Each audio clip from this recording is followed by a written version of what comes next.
By day 5 of a real disruption, most households are not failing because the pantry is empty. They are failing because the body has already stopped cooperating with what is in it. The shelves are stocked, the stockpile is intact, but cognitive clarity is dropping, physical strength is fading, judgment is degrading under the exact conditions that demand it most, and nothing in the standard emergency checklist addresses any of it. Because standard emergency food planning solves one problem: calories. Staying functionally operational during a sustained crisis is a different problem entirely. These 12 items address that second problem. None are expensive, none appear on a conventional preparedness list, and the item at number 1 is already in most kitchens right now, costs almost nothing, and almost nobody has it in sufficient quantity. Number 12, potato flakes. Most emergency food plans are built for a body that is functioning well, strong enough to chew dense grains, capable of processing heavy legumes, able to handle the high-fiber staples that form the caloric foundation of most stockpiles. That body does not persist under sustained stress, poor sleep, irregular meals, psychological strain, and accumulated physical demand degrade digestive capacity in measurable ways. By week 2, foods that worked in week 1 become genuinely difficult to manage. Whole grains require significant chewing effort. Dense legumes cause discomfort when the gut is already struggling. Foods that were designed to help can start compounding the problem. Potato flakes exist specifically for that phase. No chewing, no significant digestive demand, no electricity required. Hot water thickens them into something the body can process when almost everything else in the stockpile has become an obstacle. They add body to thin broths. They extend watery porridge into something calorie sufficient. Their value is not on day 1. Their value is the day the body stops cooperating with the rest of what was stored. Keep 2 to 3 canisters, lightweight, compact, inexpensive. No one stores them because they are impressive. They store them because there is a specific point in every serious crisis where this is the only thing that still works. Number 11, full fat canned coconut milk. A few days into living on rice, pasta, and dried beans, something happens that most people do not anticipate. The food supply is not diminished, but eating has started to feel like effort rather than relief. The problem is texture.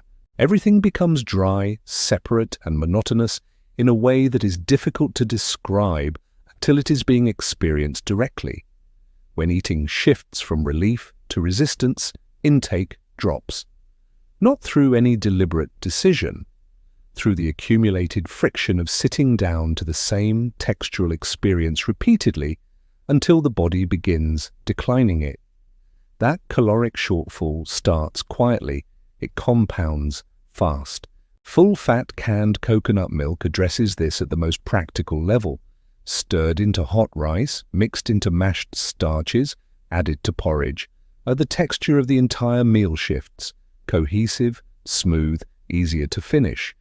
In a situation where finishing the meal is what sustains function that matters more than it registers under normal conditions, the nutritional mechanism compounds the practical one. Fat directly improves absorption of fat-soluble nutrients from everything else being consumed. Without adequate dietary fat, vitamins A, D, E, and K pass through without being utilized, even when they are present in the food. Fat also slows digestion, stabilizing energy over a longer window than carbohydrates alone can deliver. No refrigeration until opened, no cooking required. Stock the full-fat version specifically. Reduced fat versions do not deliver the same absorption and satiety benefit. In a prolonged situation, that difference compounds across every meal. Number 10. Dried seaweed. There is a distinction that almost nobody makes in emergency food planning, and missing it is exactly how a well-stocked pantry still produces a body breaking down by week 3. Calories resolve hunger, minerals resolve function. Those are 2 separate problems. Rice, pasta, flour, dried beans, they provide energy. They contain no meaningful iodine, which the thyroid requires to regulate metabolism and body temperature. They do not supply the magnesium required for stable heart rhythm, muscle function, and cognitive clarity. Those absences do not announce themselves immediately. They accumulate. Low energy that will not lift. Concentration that keeps slipping. Declining physical capacity that gets attributed to stress.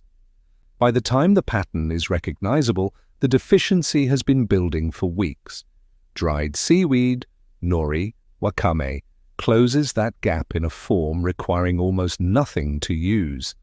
A small sheet stirred into rice, a portion added to broth. Iodine, magnesium, and trace minerals in concentrations that no other shelf-stable option provides. The effect on a single meal is barely noticeable. The effect on physiological function across 2 to 3 weeks is significant. Lightweight, compact, long shelf life. The framing shift that captures what it actually does. Seaweed is not food in the caloric sense. It is infrastructure. It does not fill the body. It makes everything else the body is eating actually work. Number 9, instant noodles. The most underestimated problem in any extended crisis is not hunger. It is morale collapse. When the same meal repeats day after day, something shifts, not dramatically, but steadily. Irritability builds. Small disagreements sharpen into real conflict. People start leaving food on the plate. The sense that any version of normal life remains accessible, even symbolically, begins to disappear. And that psychological erosion has measurable physical consequences: worse decisions, poorer resource management. The household begins breaking down before the pantry does. One block of instant noodles does something rice and beans structurally cannot. It smells different, it cooks differently, it has a different texture. That is sufficient for the brain to register a genuine break from the repetition loop, a small reset, minimal cost, real return. In a group context, that effect multiplies. A shared meal that reads as different from the previous 6 identical ones reliably reduces tension and restores a degree of normality. That is not a comfort consideration. It is a functional stabilizing mechanism. One practical data point worth noting: during documented supply disruptions, instant noodles frequently remain available long after other categories have cleared. They are not perceived as emergency food. They are not panic purchased. Stock variety, different flavors, different formats. The benefit depends on the perception of genuine change. Identical products in different packaging do not produce the same effect. Number 8, textured vegetable protein. Most stockpiles are built on carbohydrates: rice, pasta, oats, flour. Easy to store, long shelf life, simple to prepare. In week 1, that is adequate. By the end of week 2 or 3 without sufficient protein intake, something measurable begins. Muscle mass degrades faster than expected. Strength declines.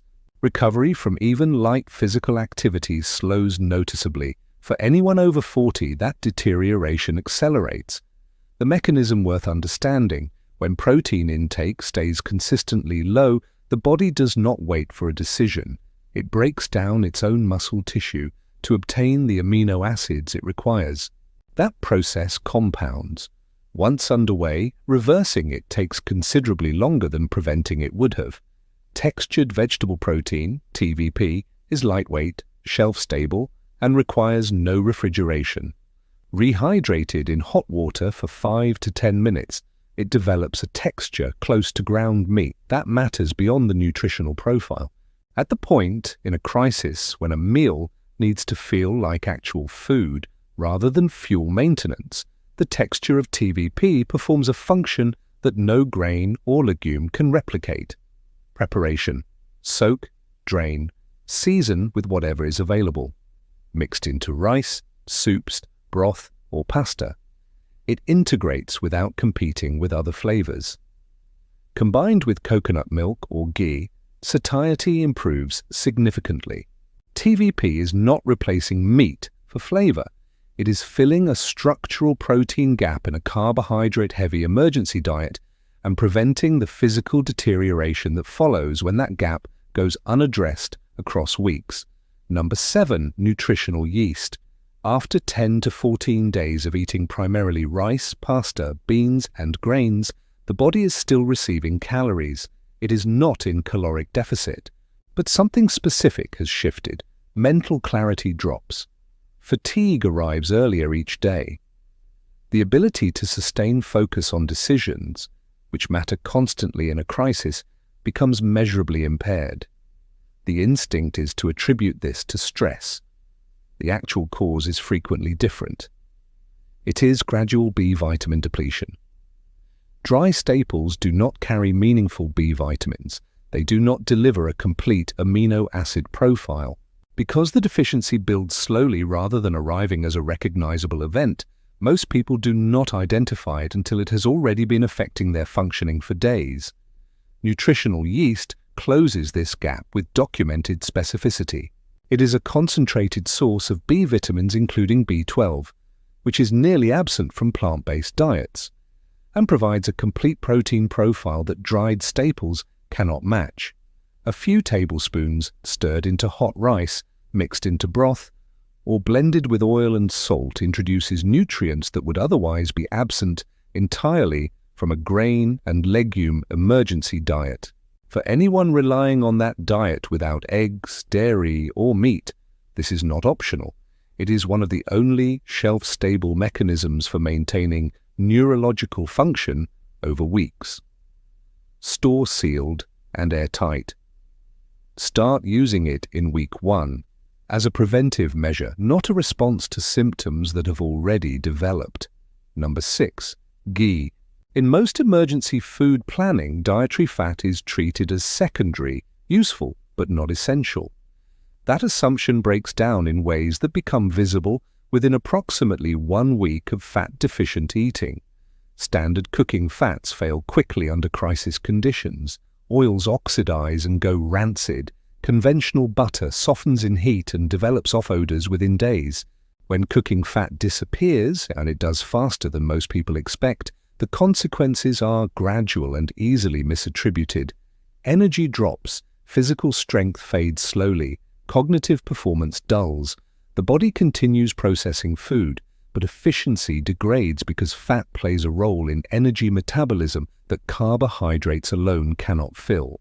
Ghee behaves differently from all of those alternatives. Clarified butter with milk solids and water removed, high smoke point, shelf life, extending months to years beyond regular butter, exceptional stability at room temperature, even in warm conditions. A sealed jar requires no refrigeration and remains fully usable for extended periods. The nutritional function is caloric density at the meal level. A small amount stirred into plain rice or beans converts a meal that provides basic function into one that delivers genuinely stable energy over time. Strength holds longer. Fatigue comes later. Store in a glass jar at room temperature away from direct light. The value is not in complex preparation. It is in having a reliable fat source available when every other option has already failed. Number 5. Whole wheat berries. This is the most inconvenient item in any serious emergency stockpile. It is also the one that becomes irreplaceable when primary supplies begin depleting. The problem it solves, almost everything most people store has already been processed by someone else, with equipment that is not in their kitchen. While those packaged supplies hold, the system works. When they run out, like when commercial flour is gone, when convenient dry goods are depleted, most people have no raw material left to work with. They have been consuming food. They have not been maintaining the base ingredients food is made from. Whole wheat berries exist outside that dependency entirely. Soaked overnight and slow-cooked, soft, digestible porridge. Dry roasted and coarsely ground, a warm, textured cereal requiring no equipment. Ground fine, mixed with water and salt, cooked in a pan, simple flatbread. 3 meaningfully different outputs from one ingredient, requiring no electricity and no specialized equipment. In a prolonged situation, that versatility carries psychological weight beyond the nutritional one. The ability to choose what form a meal takes, to make something different, reduces the sense of narrowing options and restores a degree of agency that has measurable stabilizing value. Keep them in reserve. Do not open them in the first days. They are a fallback activated when primary supplies are depleting. As long as they are still in storage, the situation has not reached its final stage. Number 4. Vinegar. This is a basic pantry item that functions as a multi-tool under extended crisis conditions. Most households have some. Almost none have adequate quantity. The reason it earns this position is 3 distinct functions, any one of which would justify storing it in volume. Function 1. Food preservation. When refrigeration fails, cooked meals degrade faster than expected, especially in warm conditions. A small amount of vinegar added during preparation slows bacterial activity, not enough to alter taste, enough to meaningfully extend the window in which the food remains safe. Function 2. Digestion support. Emergency diets are heavy in starches and dense legumes. For many people, particularly over 40, consistent consumption of those foods produces real discomfort, bloating, sluggishness, gastrointestinal disruption. A teaspoon of vinegar diluted in warm water before eating measurably improves stomach acid levels and digestive efficiency. The body processes what it is given rather than struggling against it. Function 3. Surface sanitation. Standard cleaning products run out in any extended situation. Vinegar at usable dilution, concentrations functions as a reliable surface sanitizer for countertops, cutting boards, cookware, and knives. Not a perfect replacement for all commercial products, effective enough to prevent the bacterial buildup that converts a manageable situation into a health crisis. Beyond those 3, vinegar extends vegetables through pickling and introduces flavor variation when meals have become completely uniform. Shelf life, effectively indefinite. Cost, minimal. Return on investment relative to both, disproportionate. Number 3. Chia seeds. There is a specific phase in every extended crisis that almost no one plans for. The food supply is not empty, the stockpile is still intact, but anxiety about supply has already begun controlling eating behavior. This is the phase where portions become larger than they need to be, where people eat faster because urgency feels impossible to override, where the stockpile depletes ahead of schedule, not because there is insufficient food, but because the mind can no longer clearly separate genuine hunger from the low-level panic of uncertain supply. Once that loop is running, willpower alone does not stop it. The physiological pressure is stronger than the rational assessment. Chia seeds interrupt it at the source. Mixed with liquid, they absorb water and form a gel in the stomach. That gel slows digestion substantially, extending the body's actual satiety signal several hours beyond what a comparable caloric intake would normally deliver.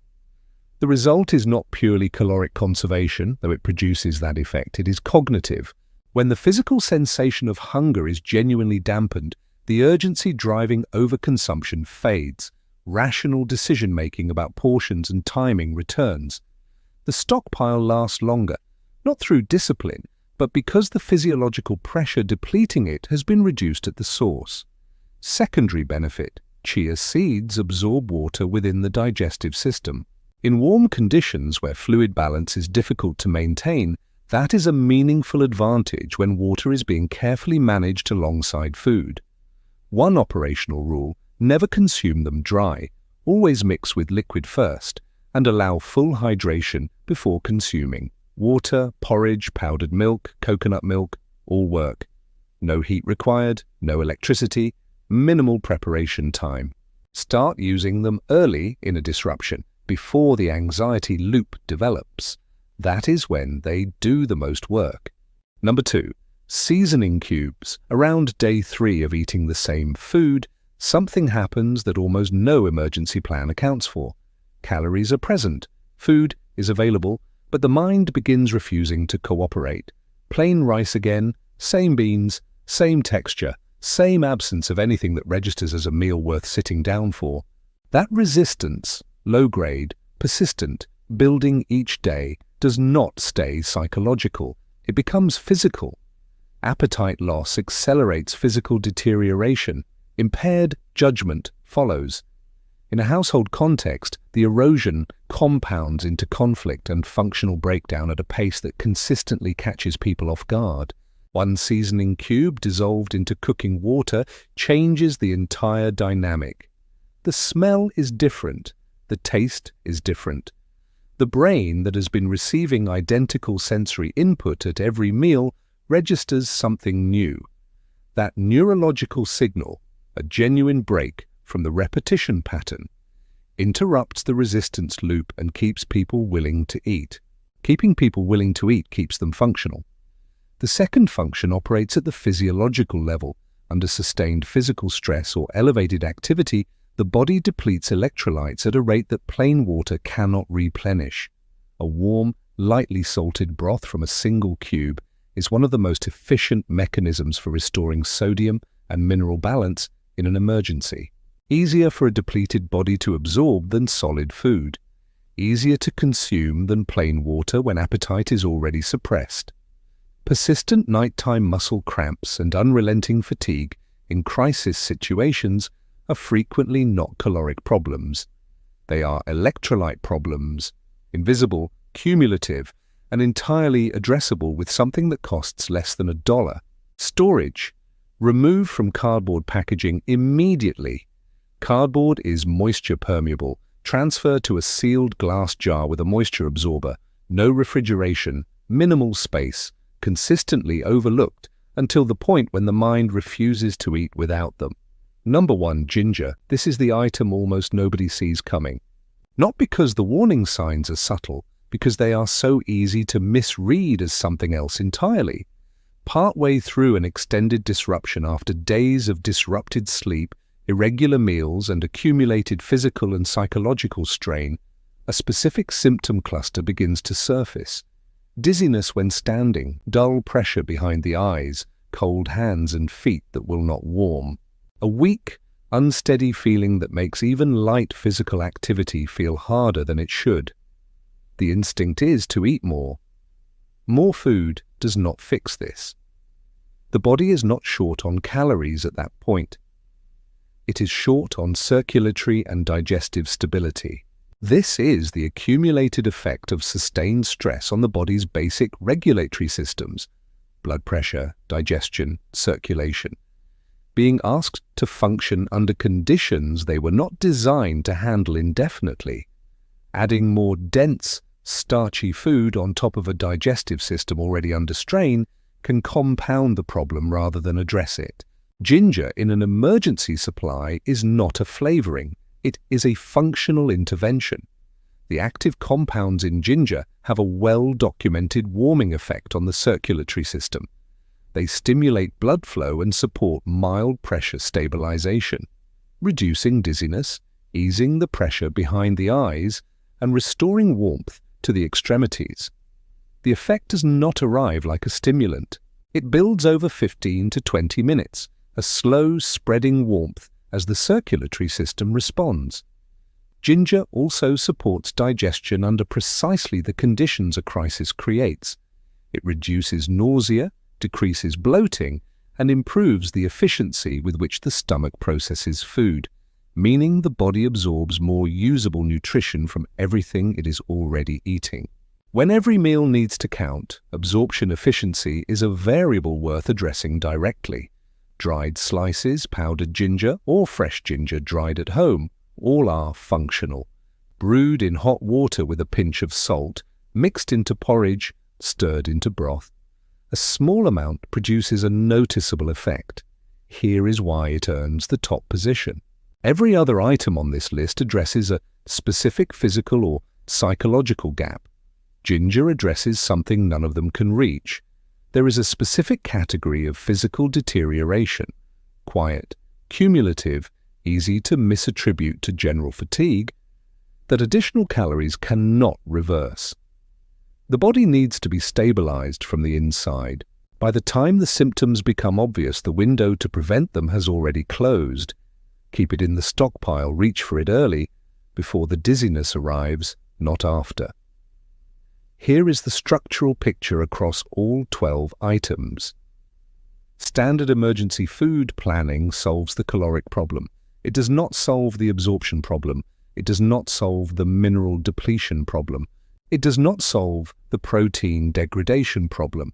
It does not solve the sensory resistance problem that causes a household to stop eating what is available. It does not solve the anxiety loop that depletes a stockpile ahead of schedule. It does not solve the circulatory instability that makes standing up feel dangerous by week 3. Those are not rare complications. In any disruption that extends past the first week, they become the norm. And no volume of rice and canned goods prevents them on their own. The households that stay functionally operational through extended disruptions are not the ones with the largest caloric reserves.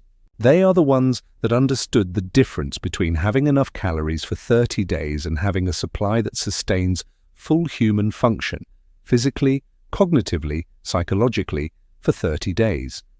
Those are two different problems. The distance between them is where most stockpiles quietly fail.